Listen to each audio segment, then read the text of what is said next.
আজকে রবিবার দিন আমাদের এখানে তো সকাল থেকে বৃষ্টি হচ্ছিল, তাই একটু কফি আর বানানা চিপস খেয়ে আমি এখানে গ্যাসেতে চিনি চড়িয়ে দিলাম ক্যারামেল বানানোর জন্য। চিনিটাকে গলিয়ে দিলাম, কিচ্ছু না, প্লেন খালি চিনি দিয়ে ওটা গ্যাসের মধ্যে একটুখানি রেখে দিলে ওটা গলে যাবে। গলে যখন ব্রাউন হবে একটা জায়গাতে ঢেলে ওটাকে সেট করে নেবো। এটা কাস্টার্ডের যেটা নিচই লেয়ার হয় ওইটা বানবে। দেখছেন এটা সেট করে দিচ্ছি আমি। তারপরে একটা পেয়ালাতে কিছু কাস্টার্ড পাউডার নেবো, কিছু কর্নফ্লাওয়ার নেবো, নিয়ে ওটাকে দুধ দিয়ে মিক্স করে একটা পেস্ট বানিয়ে নেবো।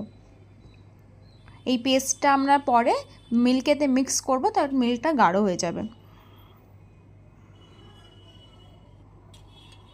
আর এইদিকে ওই যাতে ক্যারামেল বানালাম তাতে আমরা দুধ দিয়ে ফুটিয়ে নেবো। দুধটা যখন একটু গাঢ় হয়ে আসবে তখন ওতে ওই পেস্টটা আমরা ঢেলে দেবো। দেখবেন 2-3 ফুটেতেই দুধ অনেক ক্রিমি হয়ে যাচ্ছে। চিনি আমরা এক্সট্রা দিচ্ছি না, কেন ক্যারামেলওয়ালা চিনিটা ওতেই ছিল।